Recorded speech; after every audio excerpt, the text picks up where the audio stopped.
Hello and welcome to another edition of Fisher Football Focus. I'm your host, James Bailey.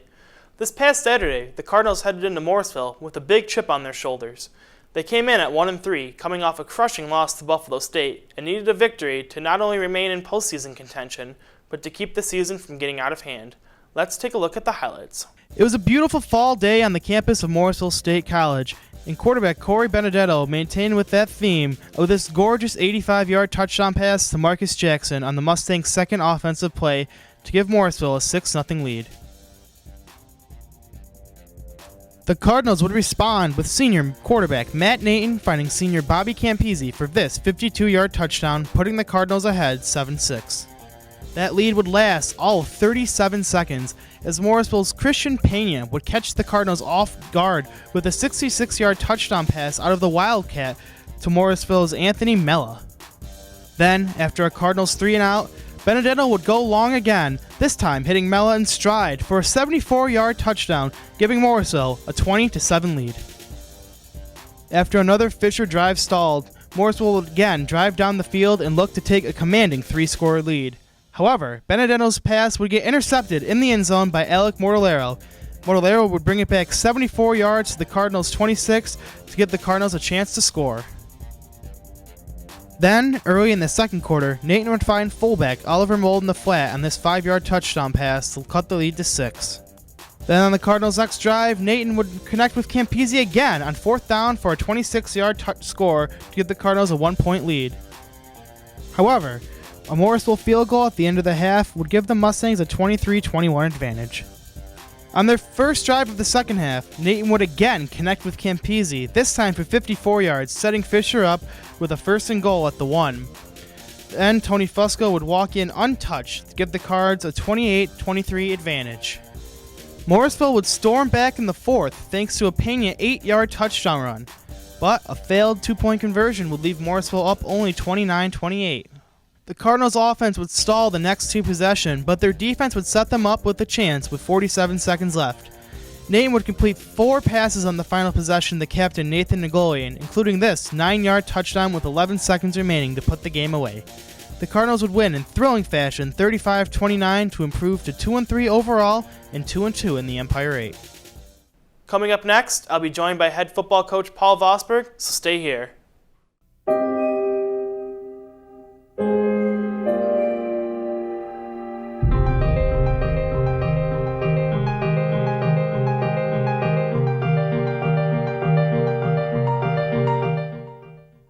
Welcome back to Fisher Football Focus, joined yet again by head football coach Paul Vosberg. And Coach, glad to have you back. We'll start off with first quarter, just big plays all over the place. You had a few big plays. Morrisville had a number of big plays. It almost felt like one of those Pac-12 Oregon games where both teams are just ripping off long play after long play. As a coach, in a first quarter like that, how do you kind of keep your team composed and kind of like get them back on the track and say guys, we got to focus right now? Well, I think that was the big thing. We went over to the sideline first with the defense, and we talked about, one of those things we talked about in our pregame talk with them defensively was not to give up the big play, and we immediately gave away 3 big plays on the first 3 possessions they had, and we just felt that if we could eliminate the big play by Morrisville, we'd be in it.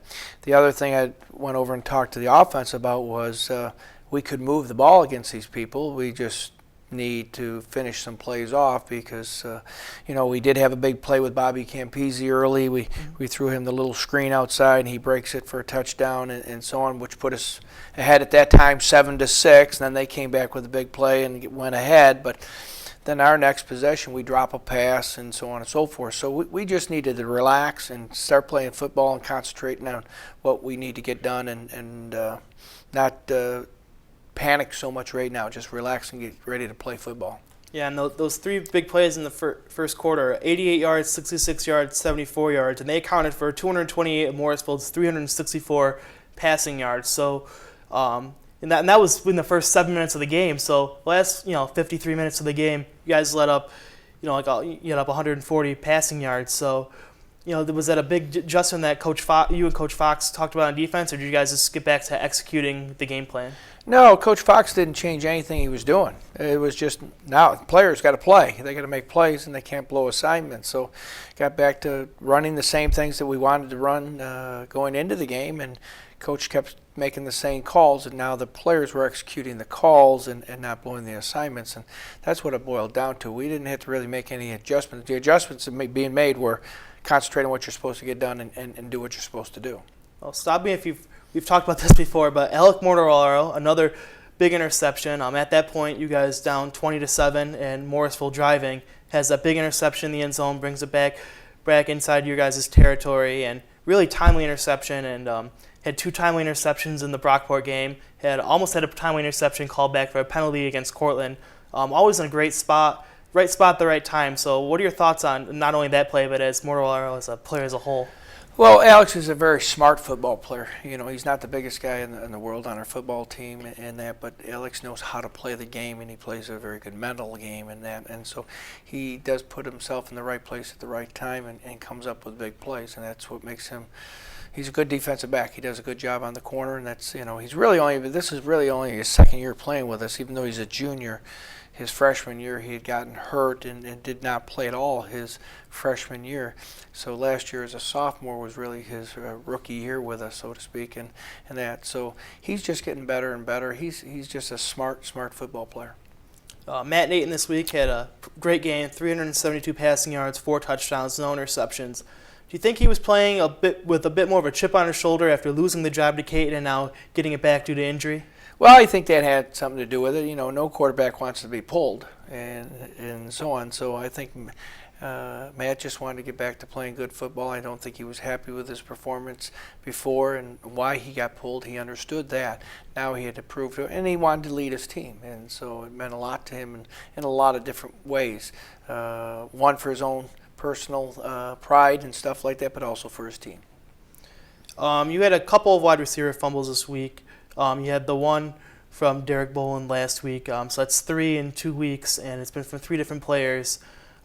Is ball security something that is going to have to be addressed, you think, this week in practice? Because obviously those turnovers can be killer. They are killers, and that's something we stress all the time, and it's about ball security, and unfortunately we have dropped 3 in the last couple of games, and so on. And so, yeah, we're going to continue to address it. It's something we have addressed since day one, is how to secure the football. We do drills on how to secure the football, and unfortunately sometimes when young men are trying to make plays, they forget about taking care of job one, which is take care of the football.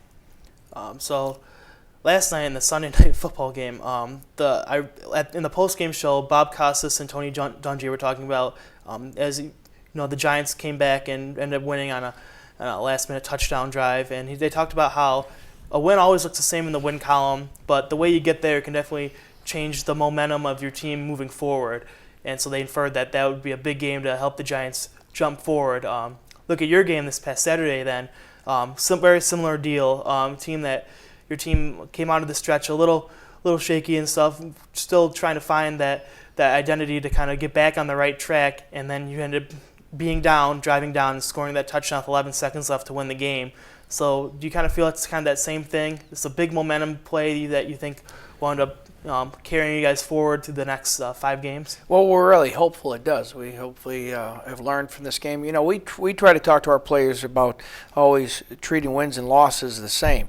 They're both things about that you should learn something about. And if you lose a game, you need to get back to work. And if you win a game, you need to get back to work. Either way. But hopefully they can pick up the good things that they did learn from this game, which hopefully they learned a lot over the last 3 quarters of the game. The first quarter of the game, they didn't learn a lot of good things, but hopefully they did learn a lot of good things later on, and they'll be able to replicate them and grow and go on and know that, hey, if we hang in there, we'll be all right. We just got to play for 60 minutes, not a half a game. We got to play for 60 minutes. Got Utica up next. They're coming off a big win over Brockport. Their quarterback Teddy Van Galen has been playing great this season. almost 300 yards, almost 300 passing yards every single game. How do you guys expect to shut him down and keep your own momentum going and get back to 500? Well, the big thing will be to minimize the big plays. Football's about a lot of big plays. If you can eliminate the big plays and slow people down and keep the ball in front of you, you always got a chance to stop people, and that's what we got to do. That's what happened last week against Morrisville. When we eliminated the big play, all of a sudden they're not scoring very much, and we had some opportunities. We're going to need to get some pressure on that guy. He cannot just sit back there. Teddy can't sit back there all day and have time to throw. He's got a good core of receivers to throw the football to, and so on. So it always boils down on the quarterback to get some pressure to him and have good sound coverage and keep the ball in front of us. All right. Well, Coach, thanks again for being on. Hope you guys can keep the streak going against Utica, stay undefeated against them. Thank you very much. After the break, I'll be sitting down with sophomore linebacker David Carroll and junior offensive lineman Kyrie Demos, so keep it here.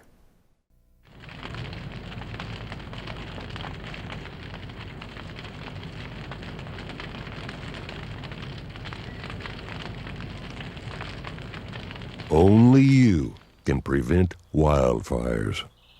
Welcome back to Fisher Football Focus, joined now by sophomore linebacker David Carroll and junior offensive lineman Kyrie Demos, and we're glad to have you guys on. So my first question goes to David. So you were a JV player last year, and you kind of have stepped up from that role as a freshman into a prominent player in the defensive rotation this season. Do you find that your freshman year on JV really helped prepare you for this spot in the defense?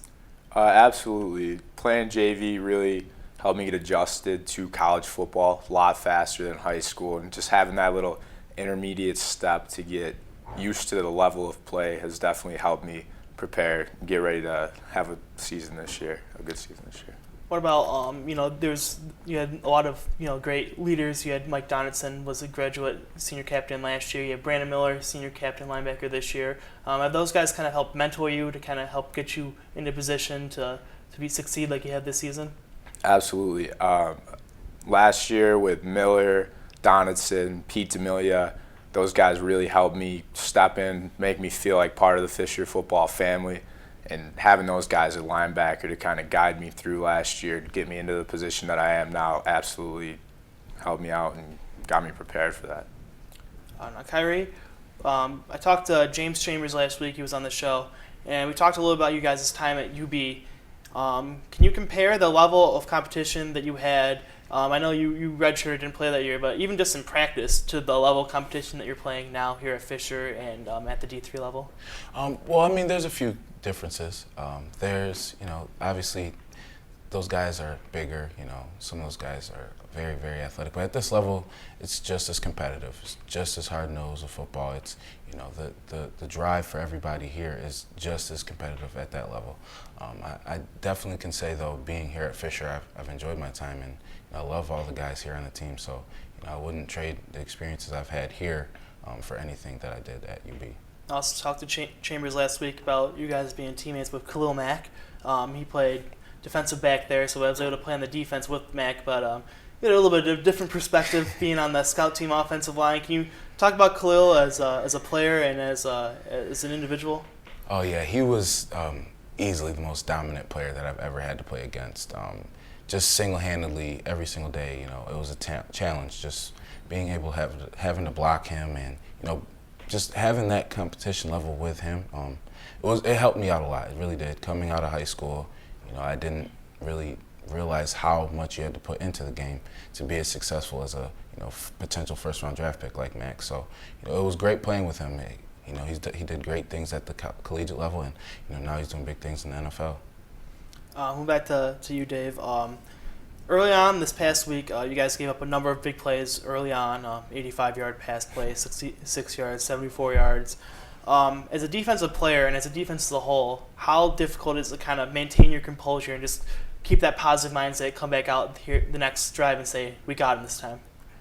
Well, that was a big focus for us all week, actually, was that we needed to just, when something happened, big play happened, we needed to just regroup, keep playing defense. And after we gave up those 3 scores, we only gave up 9 points the rest of the game. We just refocused, got after it, and went out and played more football. I think our defense as a whole did a great job of just kind of forgetting about it and just continuing to play.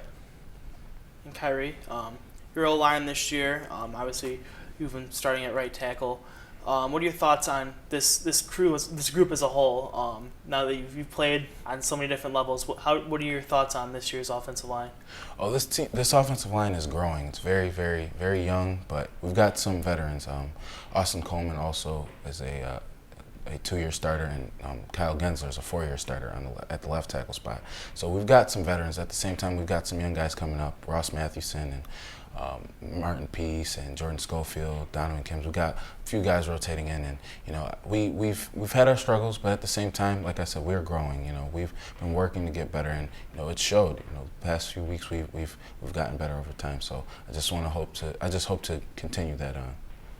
You did give up a number of sacks this past week, and you also saw your starting quarterback, Danny Caton, go down injured last week on a sack. So as an offensive lineman, do you feel you have to kind of own up to that, or is this kind of like a circumstantial thing, or how does the offensive line kind of respond to giving up sacks or bad plays like that?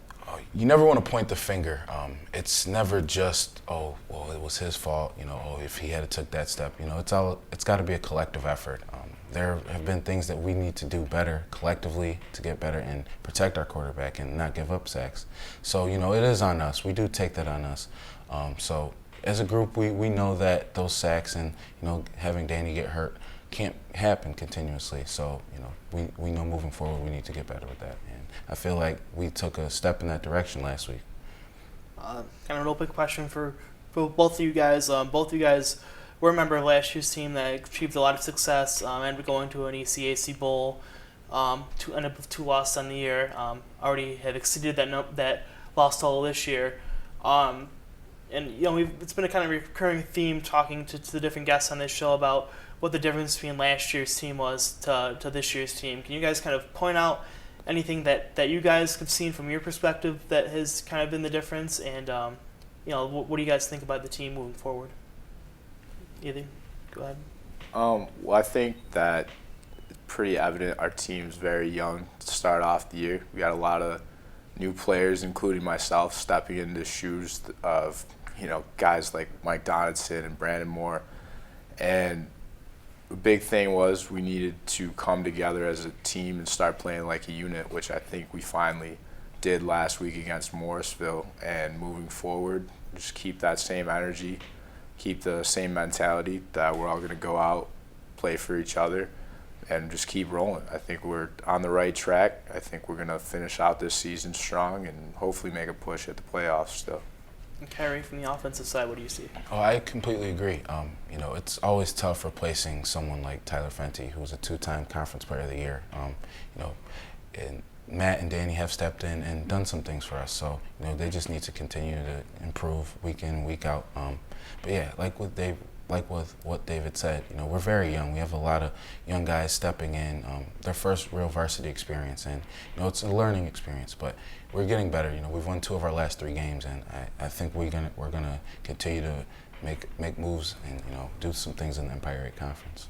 And finally, this upcoming weekend, you guys play Utica.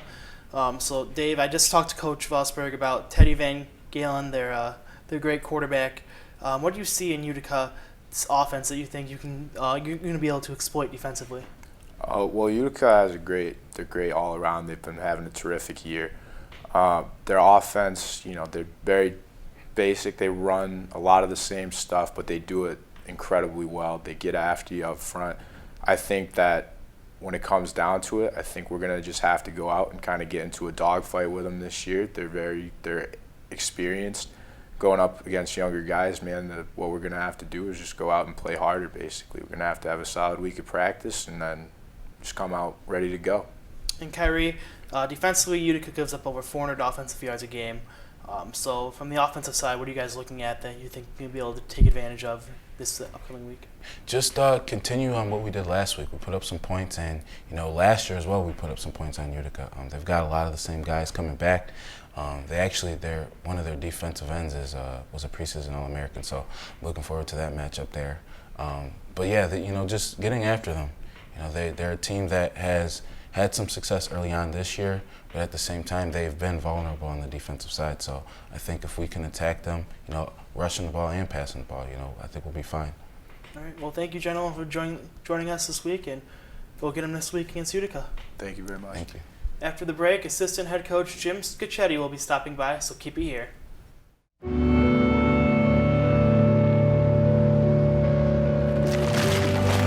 When you earn your GED diploma, the barriers in your life fall. Earn your GED diploma and begin your brighter future.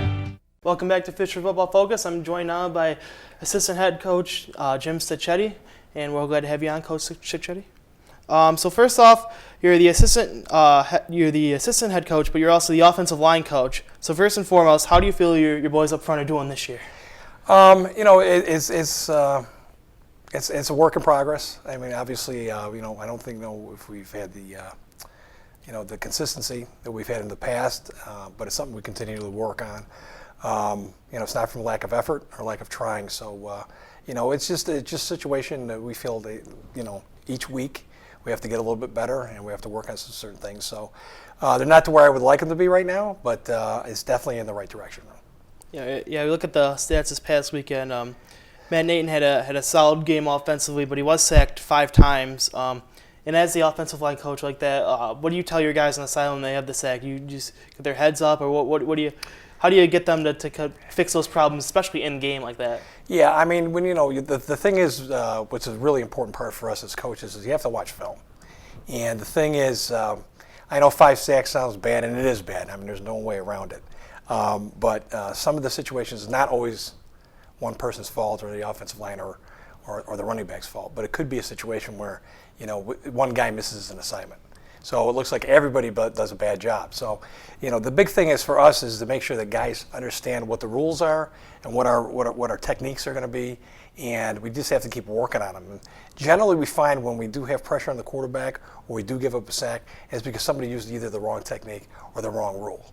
So that's something, again, going back to my first question you had, is something we need to work better, get better at, recognizing things better. And I think, again, it's definitely something that, is a concern. Last year we gave up 14 sacks in 11 games, and we've already gotten up 14 sacks through 5. So it's definitely a concern. And it's everybody. It's the offensive line, it's the quarterbacks, the running backs. So definitely something that we have to continue to work on and get better at. So, as an offensive line coach, do you think it's easier when you have an elite quarterback and your team relies on the pass more? Or do you think it's easier when you have a strong running game and there's a lot of runs being called and just telling your guys to just plow right ahead? As an offensive line coach, and again, I mean, for the guys who are the offensive line, I mean, it's exciting to have like an 80-yard pass play for a touchdown, but there's nothing more demoralizing to a defense. Okay, is when you're just plowing ahead, getting 6, 7, 8 yards a run. Because, if you give a long pass, you go to the, defense goes to the sideline, tell the coach, says, listen, we're playing cover 3, you got to get back. What do you tell a guy if he's getting blown back 5 yards? What coaching point do you give him? Stay lower? I mean, what do you do? So it's a really demoralizing thing. So I'd really would like to give a situation where, we're very balanced, but I think we have to really set up the run first, because that opens everything else for us. And we haven't been as successful as we were a year ago. In fact, the second game last year against Brockport State in the Courage Bowl last year, we had 440 yards rushing. And it's predominantly, with the exception of like 1 or 2 guys, it's the same crew. So it's something we definitely have to get back to. And but to answer your question, I'd really like to be able to physically just ram it down somebody's throat. So you've been here a long time. Coach Fosberg's entire tenure here. What do you think your relationship is with Coach, and do you think you guys have sort of a good chemistry as coaches, as knowing what you're going to do, being together for 25 years? Yeah, I mean, the thing about Coach Fosberg, which is really something that I think all the coaching staff really likes, is he allows you to do your job. He's not going to be the micromanaging type and stuff. And knowing him for as long as I have, the expectation that he knows that here's your job, you got to get it done. As long as you get it done, and we're working together. But I think everybody feels that way. But like I say, he's not the kind of guy that's going to stand over your shoulder every second of the day, and I think that's good. Because he has to have faith in the people that work with him. And I think he's really good in that respect because I'm not going to lie, you hear from other people or other friends of mine where the coaches are like, the head coaches are just tyrants. And so I never worried about that. And I think most people feel, the coaching staff and the players feel that, if they have an issue, they can sit down and talk with them. And that's, again, that's not something that's really usual in the college ranks. So I think because of that, it's really good working relationship. So started this year off 2-3. We talked before the show. You mentioned that team has not missed the postseason in the last 12 years. Can you think of a specific season in your time here as a Cardinal coach that kind of reminds you of the season in particular? Or? Yeah, it's a little different. Back in the previously before 2003, the idea was we hope we can win. We hope that everything goes right and we can get a win. And the expectation was never like are we going to win this game? You prepare the same, okay, but it's a mentality. And I think part of the problem was for the coaches and the players was we're St. John Fisher, we're supposed to win, but you still have to perform on the weekend, on Saturday.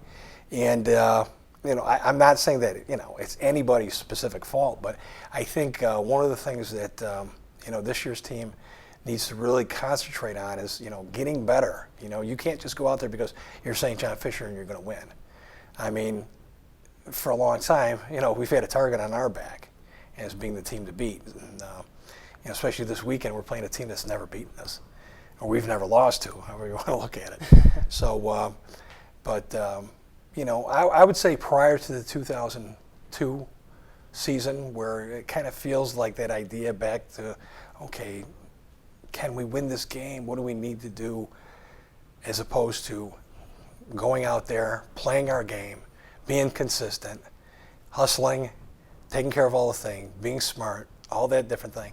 So that's one of the things that kind of reminds me of prior to 2003. So been here for a quarter century. Can you? Yeah. What is your favorite memory as a coach here? Is there? It's kind of a bittersweet one. I mean, back in 2004 was the first year we actually made it to the NCAA playoffs. And, I can remember being the doormat. Me and Coach Vosberg came in 91.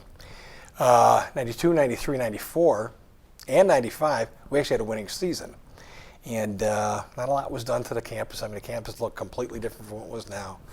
We're going to get a new stadium. It never came about. And then Catherine Kehoe came on campus. And everything's really owed to her leadership. And I remember my fondest memory, it's actually 2 weeks in a row. We had never beaten Ithaca College. We beat them in overtime on an interception. And then Brockport, we had never beaten Brockport. This is the very next weekend. And last play of the game, had a 45-yard Hail Mary, and it was caught for a touchdown. So we had won 2 games against rivals we'd never beat before. Where the idea was before, it's like, if we play a perfect game, maybe they play a crappy game, excuse my language, but, we got a shot. Now it's like, we are as good or better than these teams. And that was really something that was really special. And, this is my fondest memories. And finally, look forward next week to Utica. You mentioned never lost to them. Nope. So what are you basically looking at, especially from your perspective in your role, that you can do to help this team kind of maintain that perfect record, especially maybe look at the D-line, their blitzing screens. What are you looking at? Well, obviously, that's something that's in the back of a lot of people's minds. Because you have to remember the head coach at Utica now is a former defensive coordinator for us.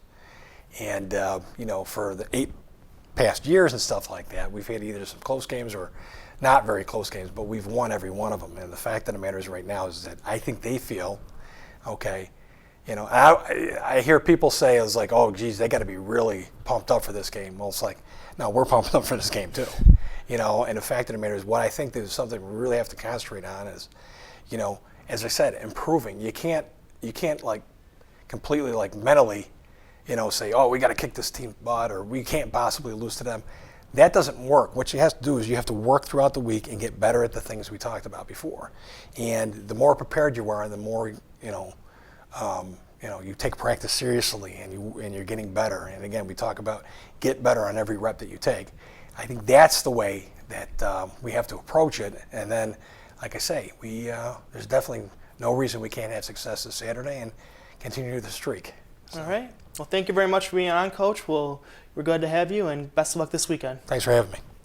That's all the time we have for this edition of Fisher Football Focus. Be sure to catch us next week after the Cardinals take on the Utica College Pioneers. For Cardinal Television, I'm James Bailey. Catch you next time.